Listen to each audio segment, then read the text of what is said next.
Robert Vavra on April 18th, 2005, a gentleman who's had an absolutely fantastically interesting life.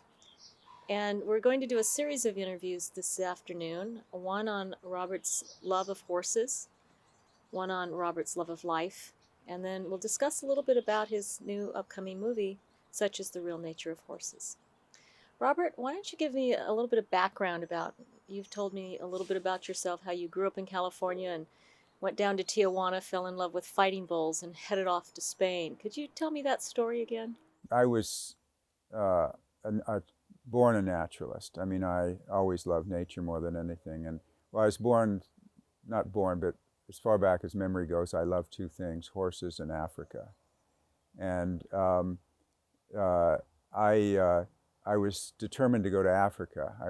I had no interest in Spain, and I was working my way through college and at a day camp in Glendale. And one day I came to work and I saw this dog that I recognized as a Basenji, which is an African barkless dog that was used by the pygmies in the Congo for hunting. And they were also, you can see them in the pyramids, there are representations of them. And so I never would have captured a dog, but I had the kids help me catch a dog. and I took it home, and my father said, you know, you've never brought a dog home, like this before. And I said, but this is a Basenji. So I called the police and found out who the dog belonged to, and they said, well, you have to meet the owners because there weren't this is maybe 1956 or 55. There weren't that many of these dogs in the country. So the owner was a partner of John Wayne's in Vat Jack Productions. He was a production manager. And they had made a movie called Goodbye, My Lady with Brandon DeWilde and Sidney Poitier and Walter Brennan. And they had also made another film called The Bullfighter and the Lady with Robert Stack. And so they tried to get me to go to bullfights. And I said, I don't want to see that, some poor animal getting stuck in all the blood, and I have no interest. But they kept it up until finally one Sunday I took a streetcar from Glendale to the Union Station in LA, and then a train down to to San Diego, and then they took me to the bullfight. And when the trumpets blew and the door opened and the bull came in, it was one of the most magnificent animals I'd ever seen. And even though I loved animals and was a naturalist, somehow I saw behind the blood to a spectacle it was like Theseus and the Minotaur, some little frail man with a piece of cloth and a tiny little sword in front of this 1,000 pounds of bull and doing something artistic. So then I decided to do a behavioral study as soon as I got out of college on fighting bulls. So I went to Spain with $300 and a one-way ticket, and that's where the whole thing sort of started. And I spent 6 years doing that book, and they were wonderful times in Spain. I mean, the first 6 months I was there, I met Ava Gardner and Hemingway, and they were different times. It sounds like your adventures started when you headed off to Spain. Well, actually, the adventure started when I headed off, and the adventure was very similar to a film adventure in that on the dock in New York, I met this really great-looking girl going to Europe with her grandmother, and she was in first class, and I was down in steerage with where all the cars and the crates were in the bottom of the ship, 16 guys to a cabin. So we used to send messages back and forth on a string. I used to send them to her up into first class. So they were having a dance just before we got to Lisbon, and so I climbed the pipes up and got from steerage into second and then into first class and danced with her. And before the dance was finished, I was grabbed and taken back down. I think it happened in a film that came out a few years ago, something like that. But it's a true story. Well, you've certainly had a very full life, and so much of your life has been not just around, your children's books and the fighting bulls, but a lot of what we know you for is your horse books. You've done equus, such as The Real Nature of Horses, in your new book on the Cadena horses, and then now with the film. Where in your life can you remember that you were so inspired, that you were so passionate about horses, that you started on this journey?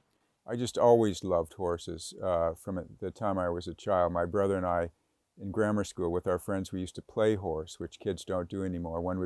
There'd be stallions and you'd fight and all of this sort of thing. And we loved My Friend Flicka and those films. And we were just absolutely crazy about the way horses looked, the way they sounded, and the way they smelled. Everything about them we loved. But my point of view was more always from the ground. I mean, I enjoyed riding, but not that much. I loved observing the horse from its same level, from ground level. And after I did the Bull book, then I had the very good luck to do a book with a woman called Fleur Coles called Tiger Flower that was sold, I don't know, it went into 16 printings, and it was, the New York Times declared it, or they voted it one of the 10, we had 2 books actually on the list, so 2 children's books, or a list of children's books with most adult appeal. Well, we had 2 books on with the little prints and these other books. Anyway, I had the luck to do that, and then right after that I did Iberia with James Michener, which was a New York Times #1 bestseller. I mean, it was on the list, I think, over a year.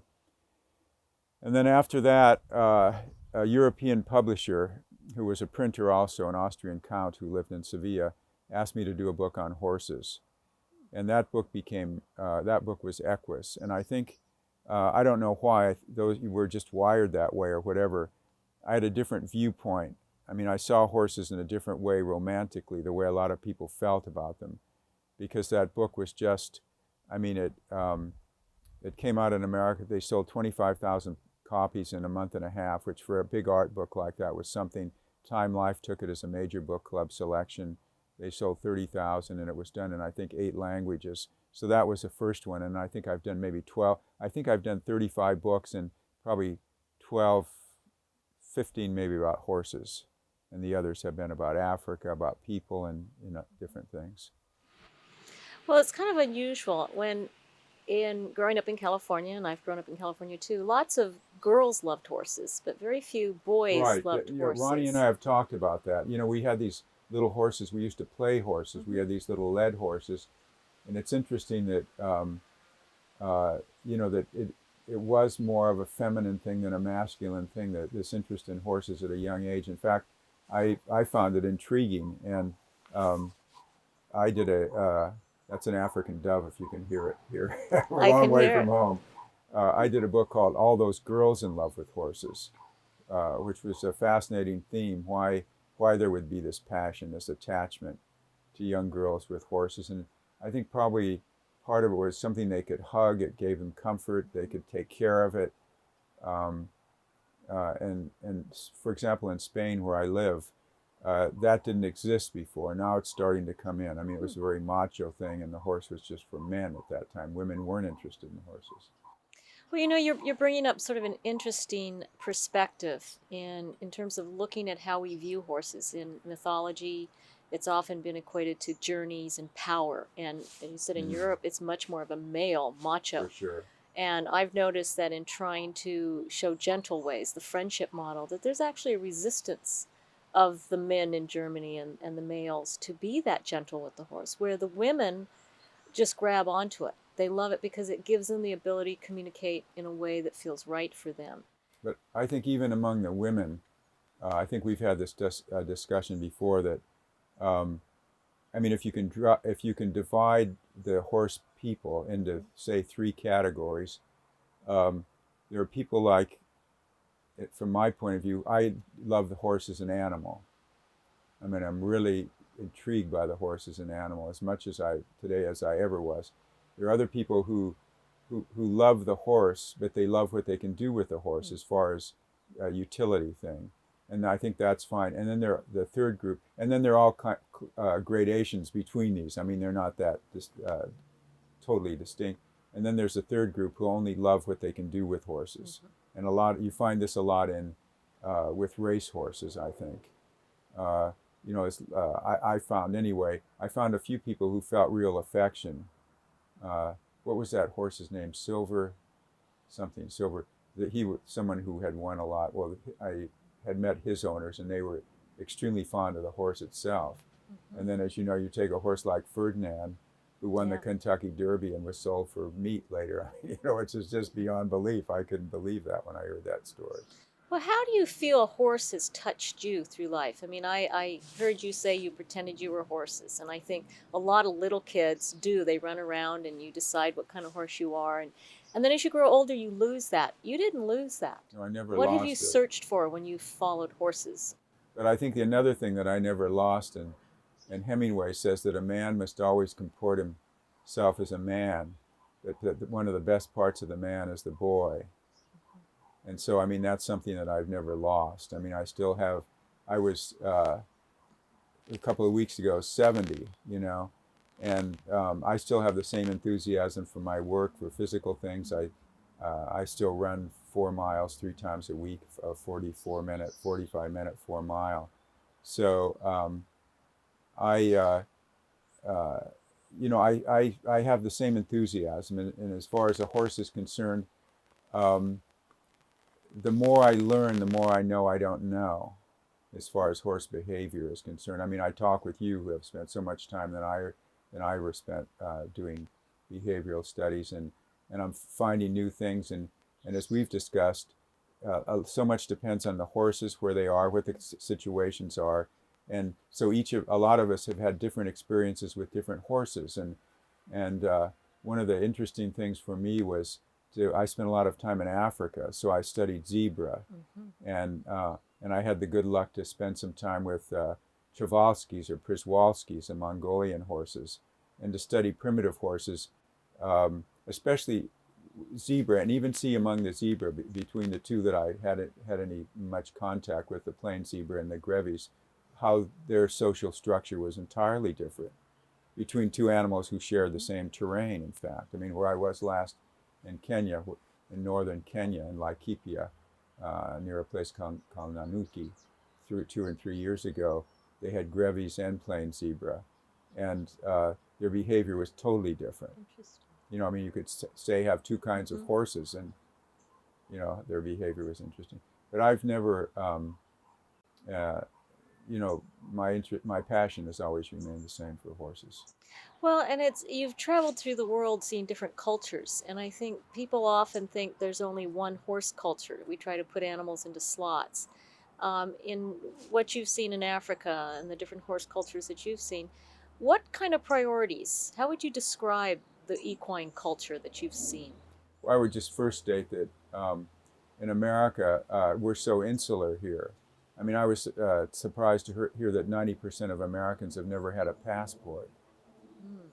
So, I mean, if you sort of reflect on that, a lot of people here are only interested in their thing. And in other countries, it's the same way. I mean, Spaniards were very insular in that way, but because the country was small in Europe, they had to sort of, once there was some affluency after Franco, after the dictatorship, and they were able to travel and so forth, well, they saw other things, but most Americans don't see other things. And I don't know if a lot of people are really interested in other ways. You know, I've studied quite a few herds, but most of them all been in the United States, and then compared them with other researchers around the world. And we're all starting to have the little lights go on with, wow, you know, they're all different. We're seeing behaviors that in some ways mimic all the relationships that humans have. But we can say that equine culture around the world has some priorities. And I'm curious, with your broad, expansive view of the world, have you come to conclusions of what, if you were a horse, what would be most important to you? How would you describe your horse culture? I were really a horse, and what would be most important to me is not going to be popular, what I'm going to say. It would be to be a wild horse. Because, I mean, a lot of, you know, horses, they're like caged, they're born in captivity, and so they're like lions and tigers who don't know the difference, what freedom is. And I mean, there would be no comparison. I mean, a lot of people, they'll ride their horse, I mean, which is fine now, so take that the right way. I'm not, because it's one of the most beautiful relationships is between people and equines, that they ride their horse, they use their horse, they shut it up in its box shut the door with its straw and its 4 walls, and they go off and have a drink and party. I mean, I'm sure the horse would like to be going off with some other horses and partying as well, you know. Think about that too. Well, I think you're right. I think that the social life of horses is so critical to them. And I think you're also identifying the difference between people that love horses and people that want to use them. Right. You're thinking about the horse, what its comfort is. One thing is, as far as the documentary is concerned, that Such Is the Real Nature of Horses, which I had done a book first, that was really a unique situation, and it because of the way the horses were maintained or the way they were there, it's probably different from every other situation. But the horses have been totally habituated to people. They were sort of semi-wild horses in the Camargue, these white horses that live in the marsh that were gathered together. a program that was funded by Luke Hoffman, who's the owner of Roche Pharmaceutical. And they had 1,000 acres, and they started out, I think, with 25 or 30, and I think the herd got up to about 80 horses. And when they first put the horses in this area, they established family groups with a stallion with a couple of mares or something, a mare, and they stayed apart from one another. That's when I first went there. And then when I went back, they had joined these groups except for a bachelor herd, and they traveled like plain zebra, traveled together in one large herd. I mean, they maintained boundaries, I mean, invisible boundaries with other animals, but there is interaction, and that's what had happened there. And the thing that was so terrific about it, it was like Jane Goodall's chimpanzees being habituated.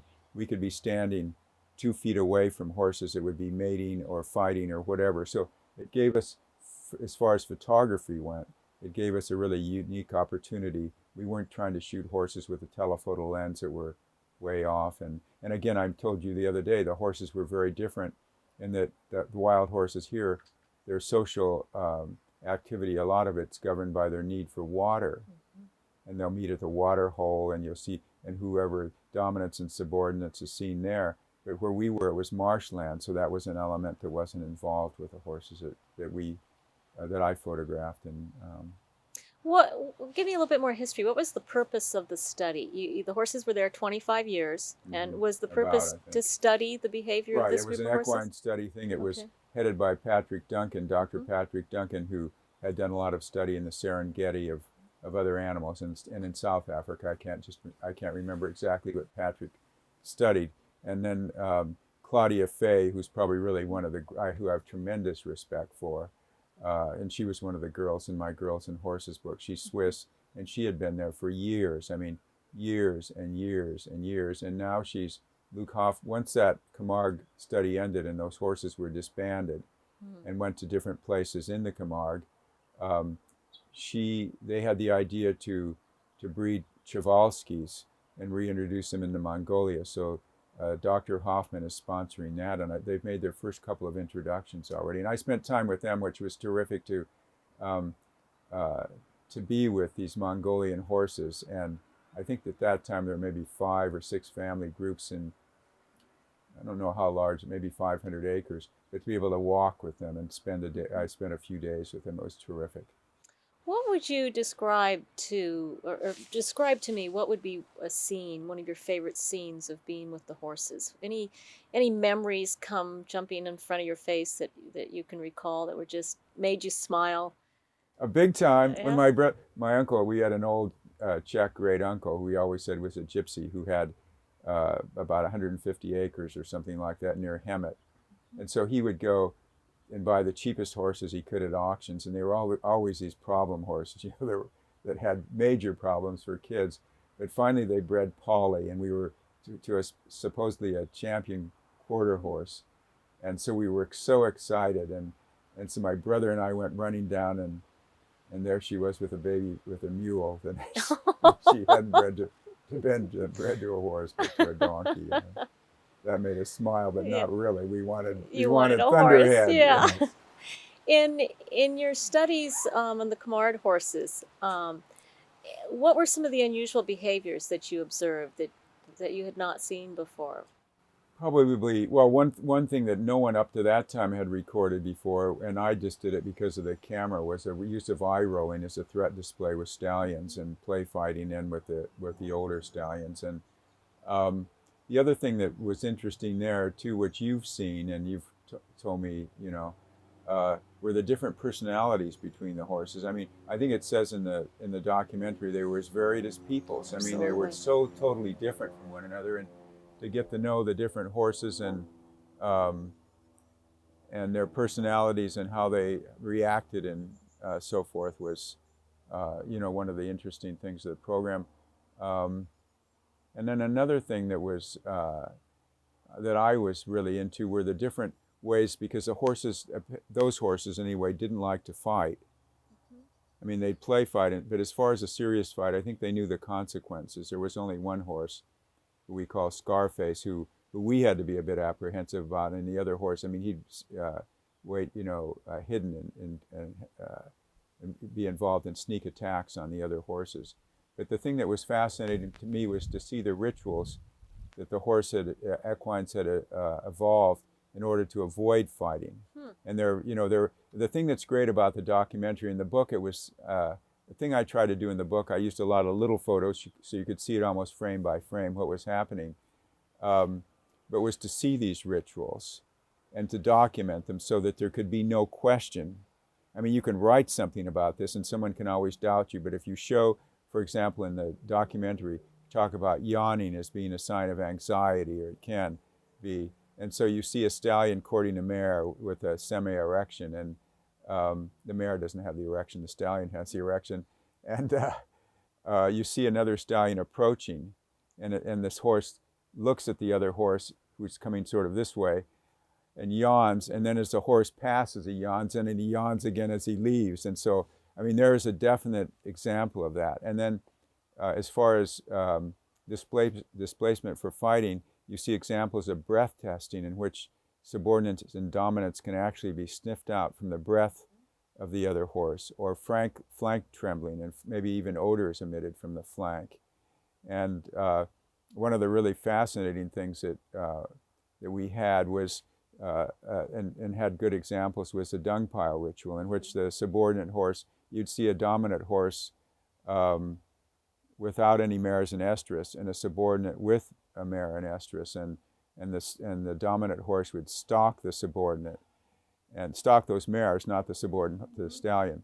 And when he became too close to, when he crossed over the comfort zone for the subordinate horse would go toward him, and they'd stand near each other. The subordinate horse would defecate, then the dominant horse would defecate. They'd smell their own defecation, and then they'd leave the spot.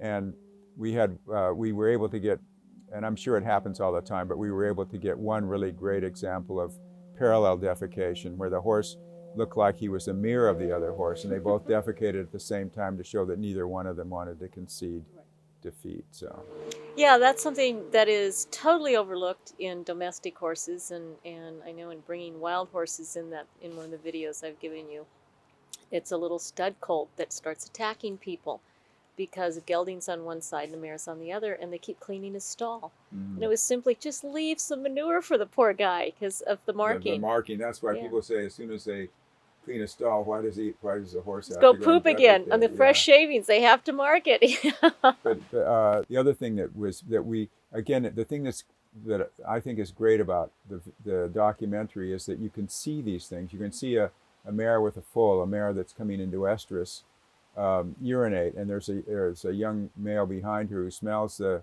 urine, paws it, smells it again, and then does a phlegmon to test it with the Jacobson's organ.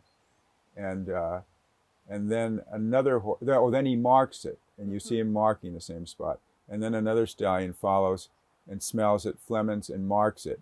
And at the third, you see them just coming one after the other, comes right up within seconds, smells it, and walks away because the message has been erased. And so, and then the dung piles where horses leave their calling cards. And I mean, olfactory to horses, as you know, it's as complicated and useful to them as fax machines and the internet are to us. Absolutely.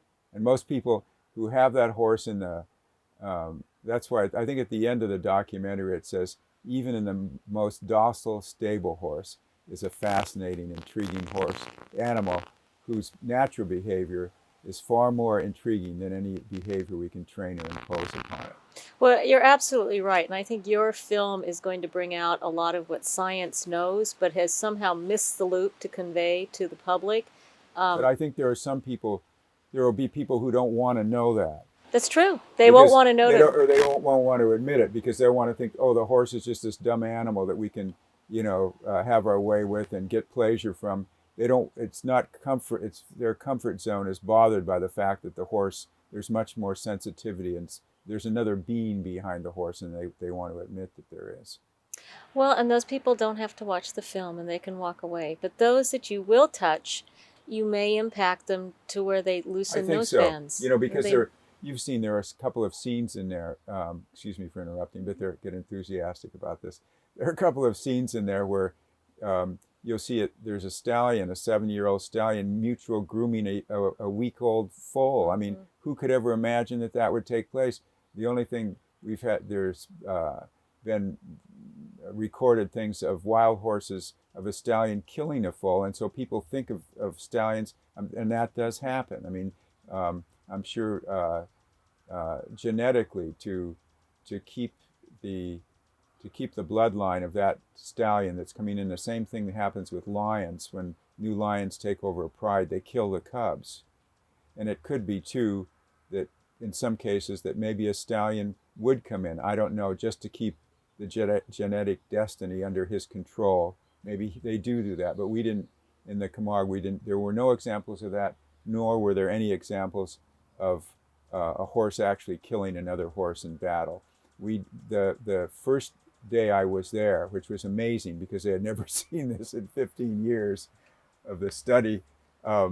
One horse, a dominant horse called Darius, who was getting older, had a fight with H1, who was a younger horse, and H1 toppled him, threw him over backwards. And then when Darius is on the ground, and in the book, Such is the Real Nature of Horses, this is depicted, I mean, frame by frame. Once Darius was on the ground in this position, he had been thrown down, then H1 went for his neck and his throat. But Darius had been too dominant too long, so I think H1 really didn't, he could have really done him in right there, but he didn't know just how far he should go, so then he let him get up, you know. Well, I've studied horses in the wild for almost 30 years, Yeah, and I've never seen a stallion kill a foal intentionally. I've seen stallions kill other stallions. I've seen mares kill foals. But there's much more data on even bachelor stallions adopting young that have been orphaned. And we see that on the sanctuaries right now. I mean, it's... You know, anything is possible in nature, and I think I told you this story that, I mean, there will always be things that we'll learn, things that something I never would have believed.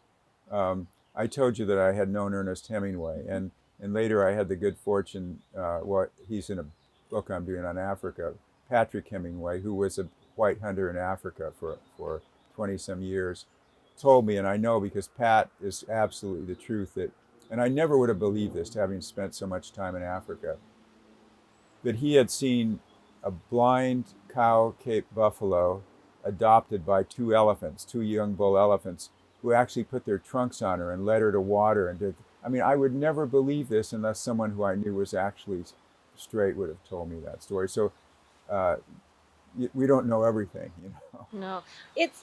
Have horses provided meaning in your life? Oh, a lot of meaning. I mean, horses, I'm a loner in a way. And so, as we were talking earlier, I mean, to do anything concentrated, it's always best to be alone. I mean, if the scientific work than to be with someone else, or even to know a new country. It's so much better if you go with someone else. Well, then you're taking something from your past with you, and so the experience is diluted. It's like in Sevilla, not like. Pretty soon I'll say like 7 times in one sentence, like I heard a college student say, like this, like in Sevilla, like when we were. But in Sevilla, and then I lost my thought. Well, where was I going? Because I had something I wanted to say. I'd like to find out what kind of meaning. I mean, as I asked you the question, obviously horses have provided meaning in your life, and you have been a loner and an adventurer. But what have horses taught you? What have you learned about life from horses? Horses have taught me how complicated and how simple life can be. Because horses are very simple on one hand and they're very complicated in the other way. And they probably taught me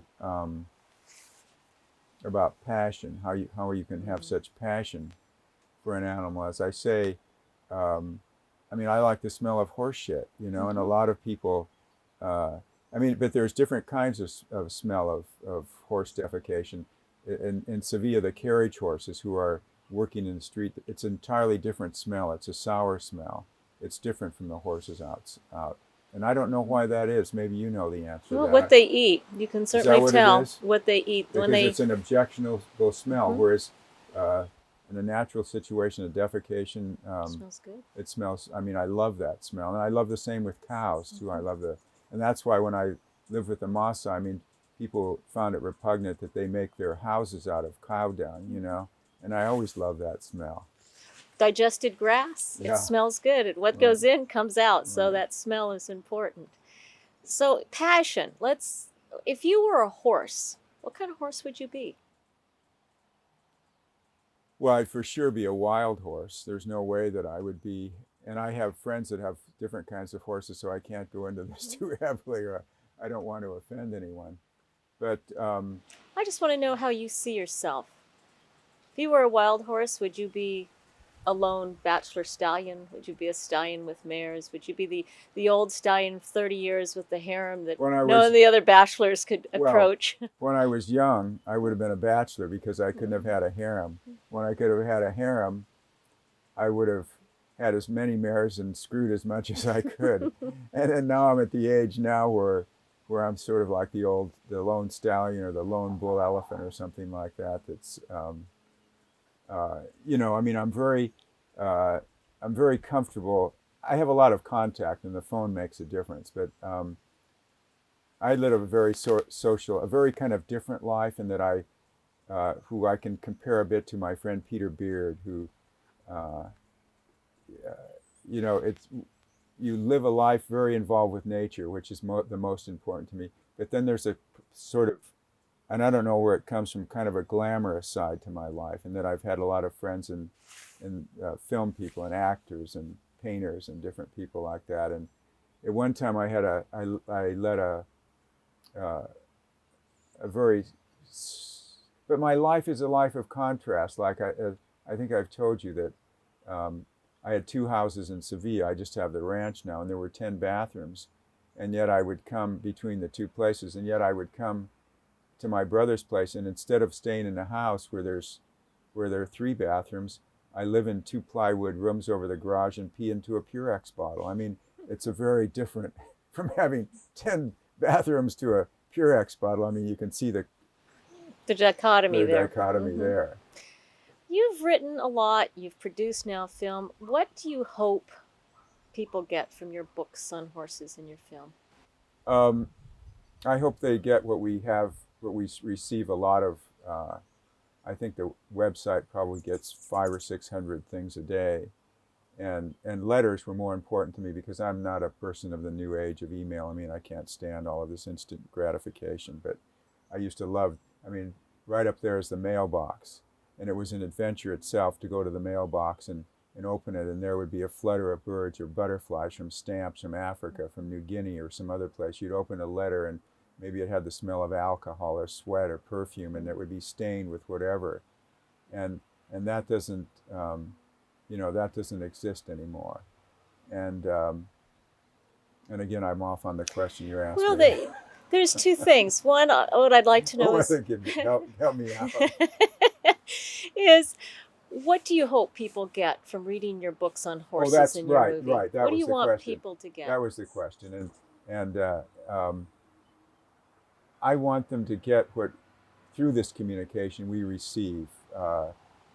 A young woman writing, saying that she lost either her husband or her father from cancer, and she said how traumatic it was, and she said, instead of turning to suicide or to drugs, I turned the pages of your book.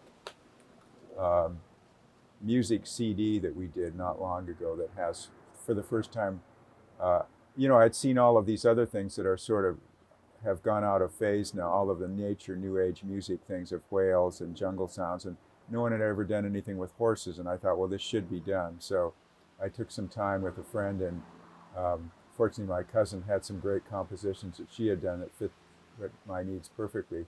So I sat with an arranger and said, I want an oboe here. I knew just what the way the music should sound, but I couldn't do it myself. Well, anyway, we produced this, and not long ago, I think within the last 2 months, I had a communication from some woman who had terminal cancer, and all of these things could be coincidence. I'm not saying that this has that much to do with it.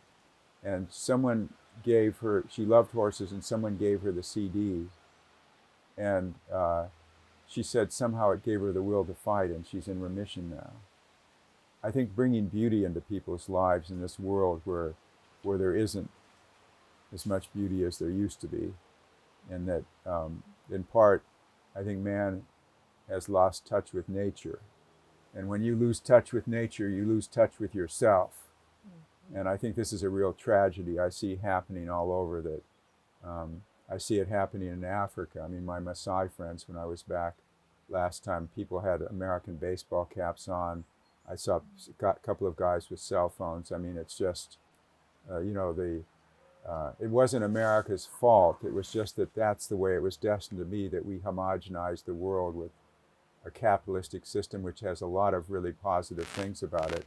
But here we deplete the natural resource to make things we don't need, really. And that's sweeping over the rest of the world.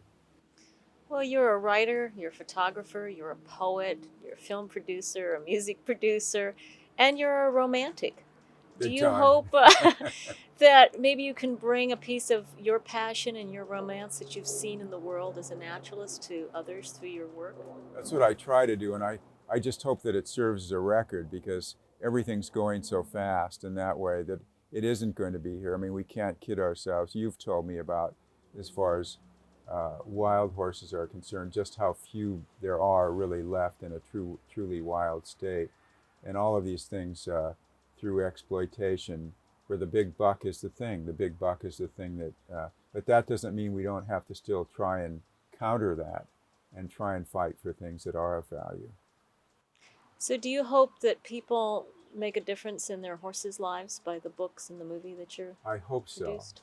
I mean, really, because with so little effort. I mean, just to try and understand the horse, and I think though it's going to be hard for a lot of people, because the horse they know is such a different animal from the animal that we're showing them, that they're going to be thinking of it as two different creatures. And if they can only see that it is the same, as you know very well, it'll just make the horse's life better. It'll make their lives more enjoyable and more fascinating. I mean, everyone will be benefited from it. Tell me a little bit more about the fighting bulls. You've written the book, you raised a fighting bull. What have you learned about fighting bulls? I mean, I learned a lot about them, just about the animal, for studying it that long, for 6 years and being around them for 20 years. But what they taught me saved the life of my assistant in Africa. The most of the big five game animals, elephant, lion, rhino, leopard, and Cape buffalo.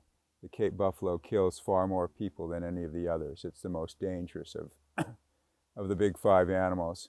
And my first trip to Africa, I was with my assistant and with a doctor from San Diego. And we were on a foot safari in the Loita Hills, the Forest of the Lost Child.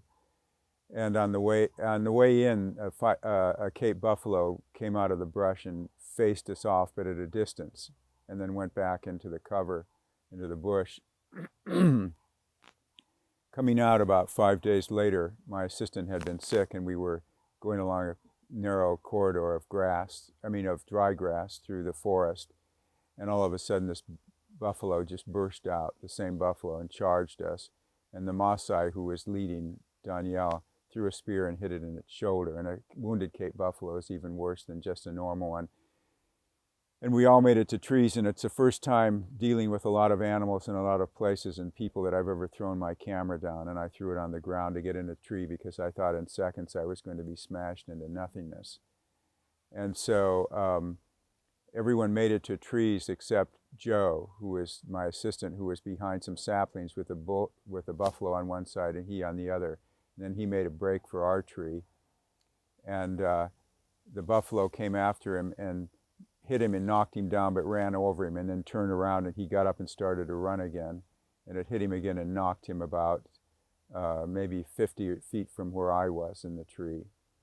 And he was covered in blood, and I didn't know if it was his blood or the blood from the bull, from the spear wound. And the bull was going at him on the ground, and he let out this awful death howl, as if it were the last vocalization he was ever going to make in his life. And so I knew I could only do one thing, and fortunately, because I had experience with fighting bulls, I thought my chances were probably 1 in 100 of surviving, and my mother was still alive there, and I said, "I'm sorry, Mov," because I knew how much my death would mean, how it would hurt her. And I jumped onto the ground and called the bull and got it to charge me, and it left Joe, battering Joe. I didn't know his back had been broken at that time. And ran me around this big tree that we had all been up in the tree. And the main danger were there were these wrist-sized roots all around that I would trip on these things. And finally it stopped on that side of the tree and I was on this, and we were just looking at each other, and then I saw it look over, and Joe was trying to untangle his foot from some vines that he had gotten his foot tangled in. And I told him to be quiet, but by that time the bull had started for him, so I ran after the bull again, or ran out, not ran after him, but jumped out from the tree and had it charge me again. And it ran me around the tree, I think 2 or 3 times, and then it stopped on the other side, and it was looking through the V of the tree at me, and it was, is that bothering you out there? No, sorry. It was looking through the V of the tree at me, and every time it breathed, it blew saliva onto my face, and I thought, what am I going to do next? And fortunately, a Maasai who had gone up the tree threw a camera bag at it, and it turned around and started to gore at this. And then I motioned for Joe. I knew if I tried to get to him, I would lead the buffalo. My movement would take the buffalo to him. So he got to the tree, and I lifted him up, and the doctor pulled from above and got him into the tree. And just then, just before that, another Maasai had run up the tree with a 60-pound duffel bag on and threw it onto the bull, and it started to toss this. And as I pulled myself up, it turned on the tree again and just missed my feet as I pulled myself up. And I was up in the tree, and I could feel Joe's spine bulging out in the back, bulging where his back had been broken. And he said, I think I'm going to throw up. And I said, here, throw up. And I held my hands out, and he threw up blood. And I looked at the doctor, who just shook his head like, this is the end. And then a few minutes later, he said, Robert, I think I'm going. And he passed out, and I thought, this isn't fair that he's going to die in my arms after what went on the ground. But then he came out of it again, and we were up in the tree for about an hour and a half. They built a little thing, cut some branches, and built a little place for him to sit above me. And then when we had passed a Maasai small village, a quarter of a mile away, they were setting fire to the grass, and we asked them, why are they doing that? And I guess the cobra and the puff adders were biting their cattle, and so they were trying to burn this area. Well, after an hour and a half, the fire got up to where we were. It couldn't get into the forest because of the greenery, but it could follow this narrow, dry track that we were on. And so it was looking down at the bull. The bull kept banging at the tree below our feet, and then the smoke started to swirl around it, and so it had smoke up to here. It looked like a Dali or a surrealistic painting, the way, with just the smoke around its head. And when it got to its nose, then it went off, and it wandered about 70 yards away. And then I called one of the Maasai. They had thrown all their spears, so they didn't have any spears. They were up to other trees behind us. So that he came and retrieved his spear and then threw it from about 60 yards and hit the bull behind the shoulder again. And then I called for one of the kids that spoke English and said, Danielle, get your panga, get your knife, and hamstring him. So he ran around and cut the bull's tendons in its hind legs, and the bull went down. And then we were still 2 hours from the Land Rover through roadless forest. So the doctor went running with some Maasai to try and get someone to help her get the Land Rover in somehow. And on the way they met another Maasai with an off-road little Toyota vehicle. So he came after us, and he knew some tracks through the forest. And I knew Joe's back was broken, but I had to pick him up and double him up to put him in the thing, thinking that it was better that he was paralyzed from the waist down if that happened than for him to stay in the forest and die. And halfway to where our destination, we had a flat tire, so I had to take him out again, and then they got the tire out and put him back again.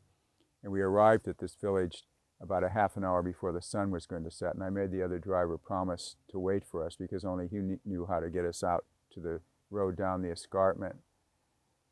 And when everything was ready, I went to look for him, the guy had left. So we had to run in front of the Land Rover, Danielle the Maasai and I, looking for warthog holes, for rocks, for stumps. And we did get caught up in a stump, and Joe was screaming all the time. We were, moving this thing. And so finally, after dead end after dead end, just about 15 minutes after the sunset, we arrived at this road that led down the escarpment. And halfway down we lost a spring, and so the car was banging even more. And then at midnight we were passing a village, when it really became like a nightmare. We were passing a village called Narok, and I had my hand on Joe's head, or was holding his hand, because I thought if he's dying he can't feel alone. And just as we were passing this village, he said, "Robert, I can't feel anything, my legs are so cold." And 3 months before, I had heard those same words, "Viejo, no puedo sentir nada en mis piernas, tengo tanto frío." I had a matador friend who was tossed by a bull in a ring near Barcelona, and so I was sitting up with him all night, and he woke me up with the same thing. It was so weird to have these same words said to me. And anyway, we got Joe to Nairobi and to a doctor, and he said, "Look, he'll be all right for a few days. You can't let him do it, and we can't do any. Don't let them touch him here because of HIV, because of a transfusion or something." So we got him out 3 days later, and it changed all of our lives. Joe decided not to be a photographer. After that, he became a chiropractor. The doctor got married, and I had a stronger love for Africa and went back and got my own camp. You've had a love affair with adventure all your whole life, and the animals that seem to create it. What have you been searching for? What are you looking for? Is it the adventure? Is it the passion? Is it the understanding? What are you searching for? I like living on the edge because I think you feel more alive. I mean, I live more in Africa in 2 weeks than I live in the whole year if I'm in Spain or here, just because there's the unexpected. You don't know what's going to happen. And here our lives are so programmed. One day blurs into the other. And there it's a matter of survival. And, and it wasn't, I mean, I did a lot of things. You've seen that documentary, that rough cut of Walking with Nongo, where you see the elephants charging me, and I walk right up to Cape Buffalo and so forth. And that, when that happened, I had lost 6 friends in 6 months. James Michener, who I'd done the book with, John Fulton, the Matador, John Derrick, Beau's husband, and 3 other people. And I was just dead. And so dead inside, and in order to get back to life, I had to get close to death. So I had this opportunity in South Africa, where everyone who walked in this particular place, 2 people always went together with rifles. Well, I walked alone for 3 months. And the head of Kenya Wildlife was here at this house and saw that documentary, and people, he said, "I don't understand how you were alive unless you were dead inside." And the animals sense that, and that was truly the case, that I needed, it wasn't crazy risk-taking, or it really wasn't even nature photography. It was living on the edge, communing with nature, so I could find myself and get back to life, and it worked. Do you remember that feeling? Was it a full feeling of walking up to danger, or was it an emptiness and almost an apathy, that it didn't matter whether you lived or died at that point? It didn't matter, but I was still there. I don't know if I can explain it. It wasn't as clear-cut maybe as that. It was sort of a mixed sensation, and it's something I would never do again. There's no way I would ever do it again. But it worked, and that was the main thing, In all of your adventures, and those still to come, no doubt, what have been your peak experiences when you reflect back on your life so far? Or can you talk about them all? No. It depends on what kind of a rating this has. No, I think that the experience with the buffalo was probably a peak experience. I think, simple experiences, some of the letters I've received have been peak things. I think at the age of 23, losing my virginity late in Madrid was a peak experience. I think seeing Ava Gardner's brown legs over the back of a couch when I wasn't aware she was in the room with me was a peak experience. I think having a peeing contest with Hemingway was one. I've had a number of lives in one life, and I think I was commenting before that if there had been video cameras available when I was a kid, not an 8mm movie camera with a wire recorder, all my friends anyway, say that I would have been a film director. And I look back at it now, and I know friends that were in the industry and I think for me, not for them, it was better that there weren't video cameras, because I think the way I wanted to live on the edge, I never would have done those things if I would have stayed in Hollywood or stayed in California. And so I'm very happy with the life I've had. I can say it's truly been the life of my choice. You've never married? No, and I never thought about getting married. The most time I ever spent with one of my girlfriends was 3 days together. And you have family around, Yeah, but I it have. sounds like you've made a lot of friends in your life, I have a lot. cross-cultural friends. Yeah, I have a lot of friends, and but I've always been a loner. And in fact, someone that was really interested in me in the horse book, Mercedes Gonzalez, I had affairs with 2 of the girls, and I was 40 and they were in their 20s. And Mercedes was married at the time and getting out of a marriage, and she was really interested in me. But I was on doing my own thing, kind of. And so it was great for me because she'd come down from Madrid and spend a weekend with me. And then she went off and later married someone. And then about 4 or 5 years ago, she was out of that marriage, and I fell in love with her, but she wasn't interested in me. And I said, well, you know, if you did show that interest in me, I'd be like the road runner and the coyote. Someone would see my dust. So it worked out well. I mean, for a while, you know, we'd spend a weekend a month together and so forth. But, you know, now I need a lot of space, even more. I always needed a lot of space. And it's interesting, I have a twin brother, identical, who you've just met, who has a family and did the normal thing. And I did this oddball thing, you know, taking off for Spain at the age of 23, and but there's still a lot I want to do. I have the documentary. I have a big book on John Derrick was a good friend of mine, so a big book with photos of Bo that I'm just finishing. I'm doing a book on James Michener, a big book on Africa, a novel about horses. I have about 4 or 5 projects on the boards, and you know, I don't have enough time to do them all. I mean, if someone said to me tomorrow, we'll send you to Hawaii to the best hotel for a vacation, there's no way I would go. Someone said the other day, you should slow down and smell the roses. Well, at 70, I could slow down a tiny bit, but I'm smelling the roses doing what I'm doing. Is there anything in your life that you would have done differently? You know, I would have liked to have had a kid at times. I think about that.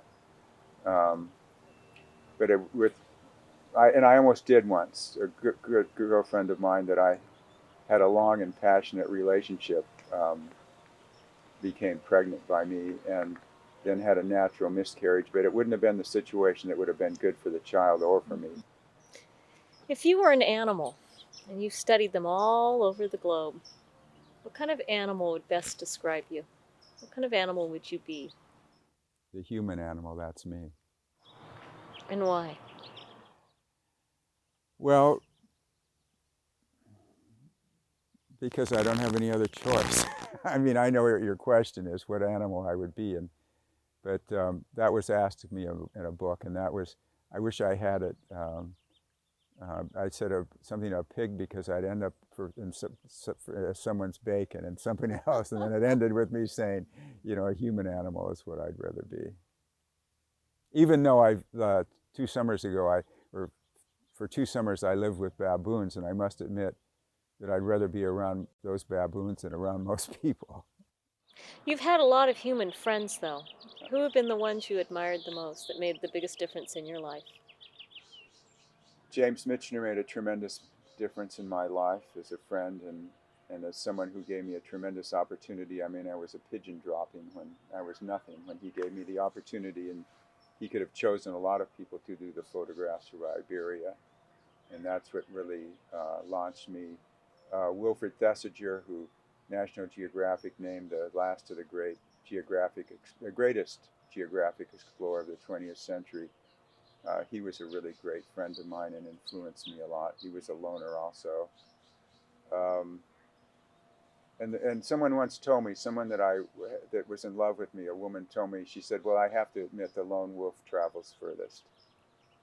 So, but I've had the luck to have some really good friends, and you saw that article that it's being done and it's a lot of name dropping. I mean, I've known a lot of people in the film industry and so forth, but um, I'll go out and have a couple of beers with just some people who aren't actors or anything, but are great people here, and then to go to the yogurt mill and stand in line and have a frozen yogurt. And my life is pretty simple right now. You seem like a very happy person right now with yourself. That's a good thing to say. I mean, with all my defects and whatever kind of a nerd or a bobo I could be, I like myself because I know that as far as honesty and things like that go, I don't have a price. And friendship, the doctor said, he said, Robert, I'm not a Christian myself, but he is. And he said, you know, you were willing to give the most valuable thing, your life. And you always wonder in a situation like that. Picasso said he always regretted not having been in a war because he couldn't test his courage. And I had the privilege of having that opportunity. What would happen the next time, I don't know, but that's what happened that time in Africa in the tree. When your life is complete here, what do you hope people will remember most about you? What would they say about? Nothing about the books. I think I'd feel very good if they could say there was a good man. And the animals? The animals in what way? Sorry. That may remember you, whose lives you've influenced. I think they'd say what Mowgli or what Baloo and Bagheera said to Mowgli, we be of one blood, you and I. Robert, it's been a pleasure. I want to thank you so much for spending the afternoon talking, sharing. Do you have any last thoughts that you'd like to share, perhaps to the next generation, on how to live their lives, what's helped to make your life so happy? There's a line that I like. It says, follow your dreams, for as you dream, so shall you become. And that's what I would tell. Anything's possible for a little kid from the wrong side of the tracks in Glendale to have a dream of horses in Africa and follow that dream. That's what I did. Well, we're looking forward to the new movie coming out, and I think your impact as both a naturalist and a photographer and a journalist and a writer is going to leave a legacy for people. And you've done something that we scientists cannot do very well, and that is you've brought the romance of our relationship with animals to the visual memory. And humans are visual people. Animals are olfactory related, and humans want to see it and they want to touch it. And through your work, you have done this. So I want to thank you, and I hope that will continue to be a legacy of the Robert Vavra. And I'm hoping you're going to think about having the Robert Vavra Foundation. Thank you.